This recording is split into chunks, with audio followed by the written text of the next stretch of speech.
नमस्कार। एस्ट्रोबी चैनल के मासिक राशिफल में आप सबका स्वागत है। आज इस वीडियो में मैं कन्या राशि के लिए अप्रैल 2023 का मासिक राशिफल आपको मैं बताऊंगा। ये 6 नंबर से कुंडली आपको बनी दिख रही है, कन्या राशि की कुंडली है। साथ ही मैं इसको चंद्र राशि के अनुसार से बता रहा हूँ, हालांकि लग्न वाले भी इसको देख सकते हैं। ये बगल में आपको सारा जो है ग्रह गोचर और ग्रहों की स्थिति लिखी, एक बार मैं इसको स्पष्ट कर देता हूँ। सूर्य जो है 14 अप्रैल तक आपके सप्तम भाव में, इसके बाद वो 14 अप्रैल के बाद अष्टम भाव में आ जाएंगे मेष राशि में। मंगल पूरे महीने दशम भाव में रहेंगे आपके मिथुन राशि में। शुक्र 6 अप्रैल को अष्टम भाव से निकलकर वृषभ राशि में गोचर करेंगे भाग्य स्थान में, और पूरे महीने यहीं रहेंगे। बुध पूरे महीने मेष राशि में रहेंगे अष्टम भाव में। शनि पूरे महीने छठे भाव में स्वराशि कुंभ में गोचर करेंगे। बृहस्पति 22 अप्रैल तक सप्तम भाव में हंस नाम का महापुरुष राजयोग बनाकर मीन राशि में, उसके बाद 22 अप्रैल को वो अष्टम भाव में गोचर करेंगे। राहु पूरे महीने अष्टम भाव में, केतु जो है दूसरे भाव में तुला राशि में गोचर करेंगे। तो यह थी ग्रह के गोचरों की और उनकी स्थिति की जानकारी। अब मैं आपको राशिफल की जानकारी देता हूं। कन्या राशि के लिए सबसे पहले सूर्य की बात करते हैं। सूर्य आपके सप्तम भाव में 14 अप्रैल तक हैं। सूर्य आपके लिए कोई कारक ग्रह नहीं बनते हैं, वो द्वादश भाव के स्वामी बनते हैं। और सप्तम भाव में द्वादश भाव खर्च, कोर्ट कचहरी, वाद विवाद का होता है। सप्तम भाव जो है वो आपका वैवाहिक सुख का घर है, तो यहाँ वैवाहिक जीवन को डिस्टर्ब करने का काम करेंगे, समस्या पैदा करेंगे। और साझेदारी में व्यापार करते हैं उसमें भी कहीं ना कहीं आपको समस्या देखने को मिलेगी। यही सूर्य अष्टम भाव में चले जाएंगे उच्च राशि में, यहाँ पर राहु के साथ ग्रहण दोष बनाएंगे, तो आपको स्वास्थ्य संबंधी समस्या हो सकती है, जैसे हड्डियों में दर्द, नसों में समस्या, माइग्रेन की शिकायत, सिर दर्द। साथ ही दुर्घटना के योग बनेंगे, चोट चपेट की संभावना बनेगी। गाड़ी वगैरह चलाते हुए सावधानी बरतें। साथ ही सूर्य और राहु की संयुक्त दृष्टि दूसरे भाव पर है, तो वाणी आपकी दूषित होगी। वाणी संबंधित कोई काम करते हैं उसमें समस्या होगी। वाणी के माध्यम से आप अपने बनते काम बिगाड़ लेंगे। कोई पैतृक संपत्ति का मामला आपका चल रहा है तो उसमें भी आपको समस्या देखने को मिलेगी। परिवार में कलह का माहौल हो सकता है आपकी वाणी के द्वारा। साथ ही ससुराल पक्ष से भी आप संबंध कहीं ना कहीं खराब कर लेंगे। मंगल की बात करें, मंगल आपके जो है कोई कारक स्थान के स्वामी नहीं है। अष्टम भाव जो मारक स्थान होता है, साथ ही अष्टम से अष्टम तीसरे भाव के स्वामी बनते हैं, और इन दोनों भाव के स्वामी होकर दशम भाव में मंगल का गोचर अच्छा माना जाता है। कुलदीपक राजयोग बनाते हैं। दशम भाव में कालपुरुष की कुंडली में मकर राशि बनती है, जिसमें मंगल उच्च के होते हैं। अष्टमेश होकर दशम भाव में, तो आपके जीवन में अचानक घटनाएं हो सकती हैं। इससे कार्यस्थल पर आपका अनचाहा स्थानांतरण हो सकता है, परंतु ये भविष्य में जाकर आपके लिए कहीं ना कहीं फलदायी हो सकता है। साथ ही बॉस और कलीग से आप जो हैं आपके मनमुटाव हो सकते हैं, इसका ध्यान रखने की आवश्यकता है। तृतीयेश होकर दशम भाव में है, तो कहीं ना कहीं पराक्रम से आप अपने पुरुषार्थ से अपने कार्य को जो है सिद्ध करेंगे। साथ ही आप अपने कार्यस्थल पर अपना नाम रोशन करेंगे, और ये मंगल का गोचर आपके लिए कहीं ना कहीं सफलतादायक रहेगा, क्योंकि चतुर्थ भाव पर भी दृष्टि पड़ रही है, तो भूमि भवन का भी आपको लाभ हो सकता है। साथ ही रियल एस्टेट में कोई ब्रोकरेज वगैरह का कार्य करते हैं तो ऐसे लोगों के लिए भी कहीं ना कहीं सफलतादायक ये गोचर रहेगा मंगल का पूरे महीने। शुक्र की बात करें, शुक्र बहुत शुभ स्थिति में आपके लिए रहेंगे। धन भाव के स्वामी और भाग्य भाव के स्वामी होकर भाग्य स्थान में 6 अप्रैल से गोचर करेंगे, तो भाग्य का पूर्ण सहयोग मिलेगा। विदेश जाने वाले लोगों के लिए अच्छा समय, विदेश यात्रा कर सकते हैं। उच्च शिक्षा ग्रहण करने वाले छात्रों के लिए अच्छा समय। साथ ही धनेश होकर दूसरे भाव भाग्य स्थान में, तो धन आता रहेगा, संचित धन में वृद्धि होगी। परिवार में माहौल भी ठीक रहेगा।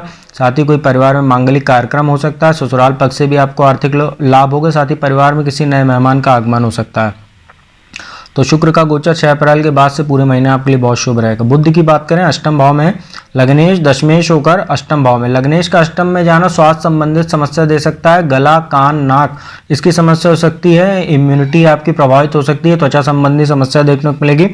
अष्टम भाव में बुध है, तो ज्योतिष, तंत्र मंत्र, गुप्त विद्या, साथ ही शोध रिसर्च के कार्यों के लिए बहुत अच्छा रहता है बुध का ये गोचर।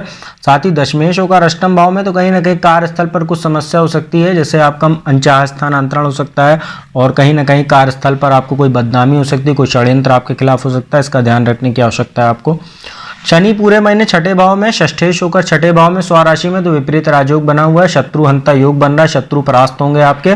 साथ ही कर्ज, पहले से कोई कर्ज ले रखा है तो उसको भी चुकाने में आसानी होगी। साथ ही नया कर्ज लेने में भी आपको आसानी होगी। मामा और ननिहाल पक्ष से आपके संबंध थोड़े खराब हो सकते हैं। साथ ही आपको पेट से संबंधित समस्या हो सकती है, जैसे पेट में वायु विकार हो सकता है, तो गरिष्ठ भोजन से दूरी बना के रखें।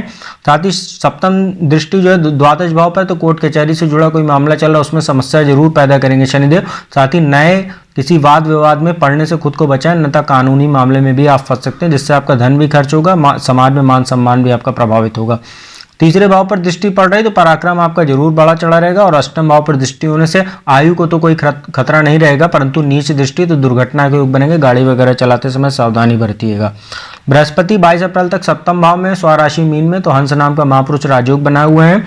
यहाँ बैठे बृहस्पति की जो उच्च दृष्टि है, पांचवी दृष्टि वो एकादश भाव पे है, लग्न पे सप्तम दृष्टि, तीसरे भाव पर नवम दृष्टि। तो यहाँ दृष्टि पड़ रही उच्च दृष्टि, बड़े भाई का आपको सहयोग मिलेगा, कोई आर्थिक लाभ उनसे हो सकता है, विदेशों से शुभ समाचारों की प्राप्ति हो सकती है, आय में भी आपके वृद्धि होगी, नाम यश में आपके जो है बढ़ोतरी होगी।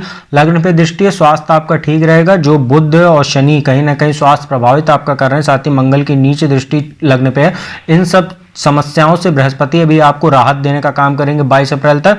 साथ ही छोटे भाई बहनों से भी आपका सहयोग आपको बना रहेगा, परंतु यही बृहस्पति समस्या पैदा करेंगे। अष्टम भाव में चले जाएंगे 22 अप्रैल को, बृहस्पति के साथ जो है चांडाल दोष बनाएंगे और पाचन संबंधी आपको समस्या हो सकती है। साथ ही चतुर्थेश होकर अष्टम भाव में, तो माता का स्वास्थ्य प्रभावित करेंगे, उनके साथ संबंध प्रभावित करेंगे। साथ ही कोई भूमि भवन की कोई डील आप करने जा रहे हैं, खरीदारी करने जा रहे हैं, कागज वगैरह अच्छे से संभाल कर आप संभल कर और पढ़ लिख कर उसको देख लें अच्छे से, अन्यथा कोई धोखा आपको हो सकता है, क्योंकि राहु भी बैठे हुए हैं और बृहस्पति और राहु की संयुक्त दृष्टि आपके द्वादश और दूसरे और चतुर्थ भाव पर पड़ रही है, तो ये आपको समस्या देखने को मिलेगी।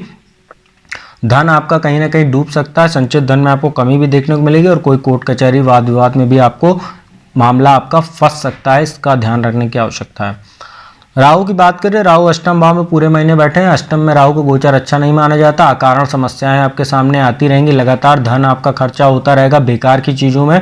साथ ही राहु अष्टम में बैठते हैं तो कभी कभी स्वास्थ्य संबंधित ऐसी समस्या दे देते हैं जो मानसिक तौर पे होती है, काल्पनिक तौर पे होती है, परंतु वो असलियत में नहीं होती। जैसे आपको मानसिक कोई अज्ञात भय की समस्या हो सकती है, डिप्रेशन में आप जा सकते हैं, इन सब चीज़ों से, मानसिक तनाव से आपको गुजरना पड़ेगा राहु के अष्टम में गोचर से।